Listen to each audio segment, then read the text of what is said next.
My name is Nancy. The appliance I had been eyeing was on sale the other day, so I jumped at the chance, but a new model of the same brand came out right after. I'm 35 and feel frustrated every time I use it. I guess there's a flip side to every sweet deal. Oh, yeah. Speaking of which, my past is a perfect example of that. Please hear me out. When I was around 28, I graduated from a medical school and managed to find a job. I was finally on my own even though I was just a doctor in training, or more like a chicklet of a doctor. It was my husband, Chris, who was my age and had dealt with my stress during my studies and listened to my complaints and hardships about my work wholeheartedly for a long time. Chris and I didn't attend the same university, but we met through our mutual friend and dated since school, so we had never questioned about our future. We had already been living together and got married as soon as I became a doctor. It all went fast without a hiccup, but after a few years of marriage, I started to wonder if my choice of a partner might have been a mistake. It was around this time. Since becoming a doctor, my life had been hectic and I had been working day and night. That day too, I came out of a night shift totally worn out and just wanted to jump in my bed. When I wearily opened the front door, I thought, again, and felt fed up. The room was ridiculously messy. It was Chris. He left all his clothes on the floor, never put them in a washing machine, or not even in the laundry room. When I get back home, I must start collecting after Chris's trail. The dirty dishes he used the night before and at breakfast weren't even cleaned up. Even though he was alone, there were 3 glasses in the sink. He only uses a glass once, then keep using a new one as the day goes by, so it becomes such a mess. I wished he could manage to use one plate to put all his food. Instead, he uses one for every dish. Inevitably, the usage increases. It was my morning routine to clean up after Chris' huge mess after my night shift. Chris worked at a temp agency. His job was mainly office work, so he was able to go home on time every day. He goes to work near our home at around 8 a.m. He had much more free time than me, but he never helped with housework and I was getting frustrated. It was my day off, and usually Chris was also off. I was happy to spend time together in a long while, but I realized that it was wishful thinking. Chris suddenly screamed, "Oh my God!" I rushed to his side and asked, "What's wrong?" "Nothing, just thought the light bulb was dead. It cut off suddenly so I freaked out. Sorry. Okay, glad it was nothing." I was relieved and was about to walk away. In that moment, "Well, you changed the light bulb. Sorry, move aside, I have a series to watch." "Huh?" He didn't even sense my frustration and hummed back to the living room. "No way! You were the one who killed the light bulb. Change it yourself." I felt deflating inside, but I didn't want to argue on our day off after all. Conflicts drain our energy and spiral down to negativity. Okay, whatever. Feeling a bit snide, I changed the light bulb. But since then, our days off together often created troubles. I got that it was not intentional. I was simply unlucky. When he rushed out of the bathroom and said, "It's clogged, please suck it out, I can't do it," I seriously considered punching him immediately after that. He invited his 6 colleagues to the house without asking me and made me cook for them. It was my precious day off too, but I couldn't even sip a beer. It was irritating that I could do nothing but cook and be a server all day. Right after I saw them off, "Has the bathtub been drawn?" he asked. I think anyone would be offended by this. It was not a wife's duty, but a slave's to put up with him. I even thought to myself, why keep quiet? So I took all of my frustrations out on him, just as they were. I've been thinking for a while that you need to take responsibility on things you can do by yourself and your mistakes. You took a liberty of inviting your colleagues and put all the burden on me, and still asking me to do this and that, but I'm only a human. It's not like I got multiple arms like Hindu gods. Then he snapped back. What's with the attitude? You are my wife. It's your duty to do the housework. He left with, I don't care anymore, and locked himself in his room. I thought, what? You're not taking a bath after all? But because I've drawn the bath, I didn't want him to take it for granted, so I filled the tub for myself and then drained it afterward. He took a shower late that night. He was kind before marriage. He naturally helped with anything without being asked. He was a reliable guy. How did he become like this? 1940s masculinity. Women must do all the housework. Such backward thinking. I could not understand it at all.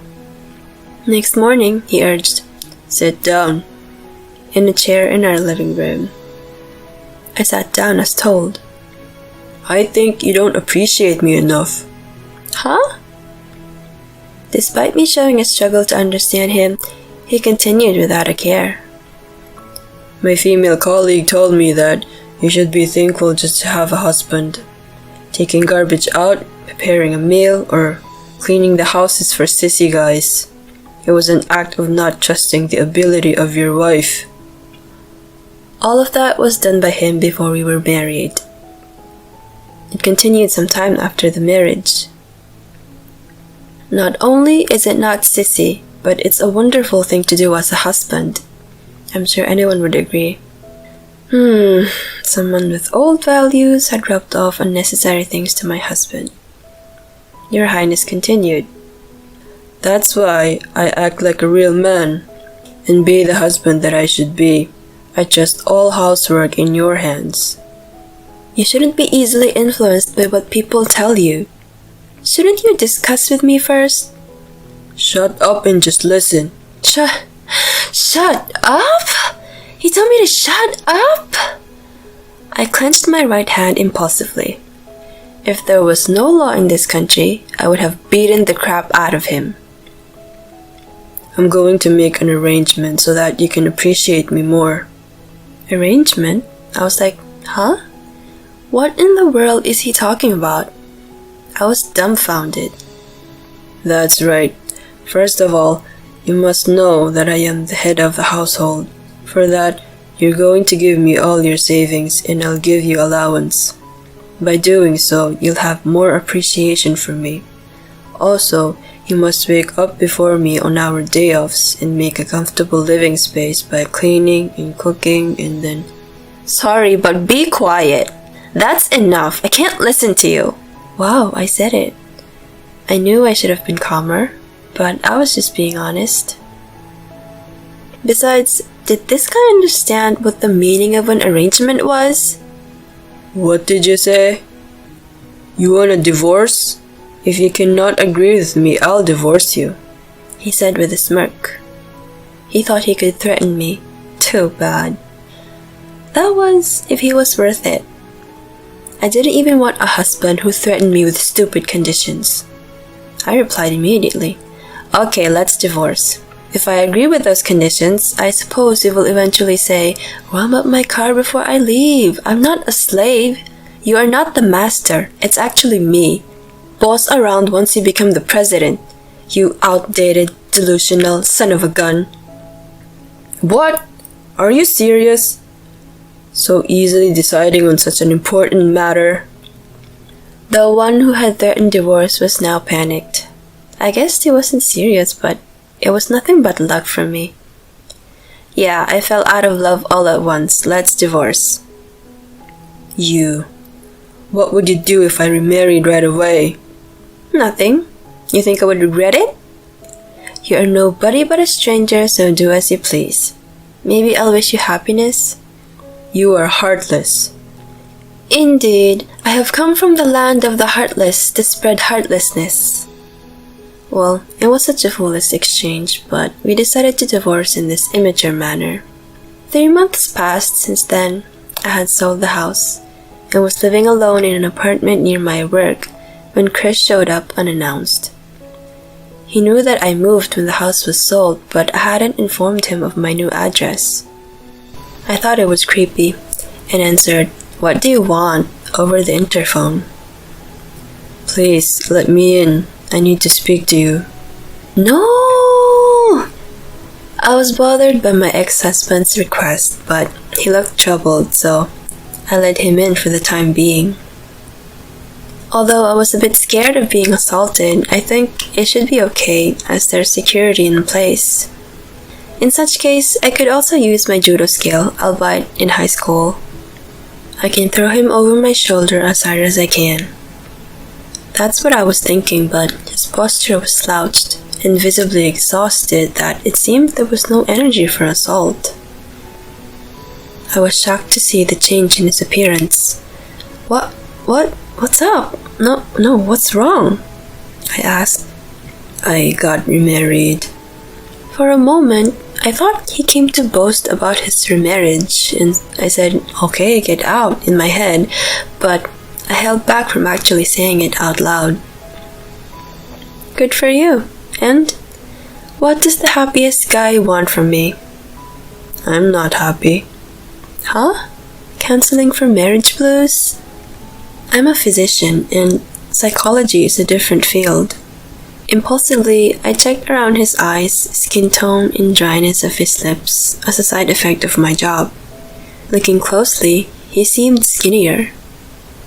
"My wife, she is sweet, and when I told her the reason of our divorce, she said, it's the wife's fault. She's a woman who affirms all of me. She even says I shouldn't touch any housework. I thought she would accept me for who I am." "Well, did you come here to brag about your wife and complain about our past? If so, get out." I showed a blatantly annoyed look for letting a troublesome guy in. "No, that's not it." "Speak up, then." Oops, this conversation was so annoying that I pushed him. "Her cooking is disgusting." His sudden confession made me laugh out loud. "Her cooking is disgusting? How?" When I asked, he explained in detail. She steamed rice, strawberries, chocolate, and butter together, and then added ketchup and olive oil on top. This arranged paella fried rice was his weirdly creative breakfast cuisine. Another one was supposed to be salted grilled fish, which was burnt and crumbled all over the grill. It somehow turned into arranged fish flakes with bones. And then there was a mysterious dish with kneaded sausage and rice that was fried medium rare and topped with molasses. Not only was her cooking bad, she had no sense of budget and pointlessly bought expensive Wagyu just because there was a sale. She bought multiple similar cleaning tools and appliances. She washed clothes that could not be washed in a machine, and when he realized that, most of his favorite clothes were shrunk and unwearable. It was surprising to know that he was remarried in 3 months, but it was even more shocking to hear about such harms caused in 3 months. First of all, she must have lured him and turned him into a bossy husband. Served him right. I thought it was much better to do it myself after all, so I told her I would take over the housework, but she said it was not for a man. She is very adamant. When I'm eating regular food, her cooking pops up in my mind and I lose my appetite. I'm starting to appreciate you now. Frankly, I was not grateful for being appreciated over such things, but I kept silent. Then he got out of the chair and grabbed my arms. Oh no, just as I thought. I braced myself at an angle trying to avoid his attack, but he looked at me with pleading eyes and said, "Please, I want to get back with you." His sudden burst made me cringe. Is he re-proposing? Or wants to replace his wife's food for my cooking? I came up with an idea and smiled at him. It must have been rough, and stroked his hair. You get me. He was looking saved. Of course, the truth is I was thinking of you after the divorce. Nancy. You popped up in my mind even during work. I also had a lot of thoughts since we divorced. I made a bit of a somber smile. Chris was like, it was my fault, and apologized. Now I know from the bottom of my heart how much I appreciate you. I will not make the same mistakes again. Please give me a chance. Chance? I knew what he was going to say from the flow and his vibe. I meekly pretended to be oblivious. I still love you. I'm glad to know you feel the same. I'm sure you're anxious, but I will do my best. Spend the bright future with me once again? I want us to be together again. Sorry, I have a boyfriend. What? Before he could finish, I cut him off by saying I have a boyfriend and declined. He made a dumb, absent-minded whimper that I wanted to ask where the sound came from. When I said I was divorced, my young colleague came to me, then moved on to the next love. I contemplated, but I was single, and honestly, he is good looking, so we're together now. Huh? But you said you were thinking of me. Right, I was thinking that it would be hard for you to marry again, and would be funny if you had a downfall. So yeah, I was thinking in that sense. I couldn't believe you got remarried so soon though. Huh? He looked dumbfounded and couldn't say anything but repeat, huh? His comical appearance was like a new creature. I would name it Ha Dumbsaurus. But, you had many ponderings, huh? But what were they? Yeah, that I thought it was right for us to divorce. That was the real you. I met a new boyfriend, then I thought it all fell into place at the end. Just because it sounded a bit flirtatious, you totally fell for it. To my unhesitating answer, he replied, You're kidding. And he crumbled down to the floor like a deflating balloon. Haha, thank you for the steamy proposal. Sorry, I seem to be popular. Then what should I do? Huh? I don't know. When you were married to me, you could have helped out with housework, but you didn't. It's an equivalent. Your wife who is not good at housework but does everything for you. You're a perfect match. I couldn't contain my laughter and laughed out loud as I congratulated him. I cannot stand it anymore. Why can't you help me out? What a one-sided request. Were you listening? I have a boyfriend. I'm not gonna help you. But maybe if you give all your savings and praise your next wife as the best, then even if you divorce your current wife, someone new may get attracted to you. After I said that much, I pulled him up. Well, get out, and kicked the astounded Chris out of my apartment. When he came back to reality, I heard him knocking on the door a few times. I kept ignoring him for some time until he left. After that, I heard from him again. I divorced bad cooking wife and remarried. Just a show off. Yeah, whatever. I kept silent until he got in touch again. My current wife happens to be a lazy wife who is good at making a messy house. So I was told. It was not about carrying out a successful marriage, but he had no sense of judging people. I was about to suggest him to write an essay on his past marriages. Instead, I replied, I got remarried with my boyfriend, with a photo of our happy wedding. It worked well. I've never heard from him since. It was entertaining to watch his downfall, and I miss hearing about his amusing life a bit, but I'm relieved to have successfully cut ties. My last revenge to send our wedding photo was accomplished. Since then, my husband and I have a daughter, and oh my, does she look exactly like my husband and is beyond adorable. I already worry about her meeting some bad boy and cry imagining her in a wedding dress. I told my husband. He laughed. That's exactly the emotion of a father. My current husband helps out with housework. I'm on maternity leave and haven't worked a night shift, but when I was working, he had never let me do a chore after a night shift. If I even tried to go and throw garbage out, "Don't underestimate the night shift. Health comes first for doctors. Take a rest," he yelled. Not only am I fortunate to have the same work as him, I'm grateful to have such a husband. Comfortable living space can't be created by force. It is created with our feelings. From now on, with my adorable daughter and my handsome husband, the three of us will support each other and live our best life as our family lay alongside in the sunny living room.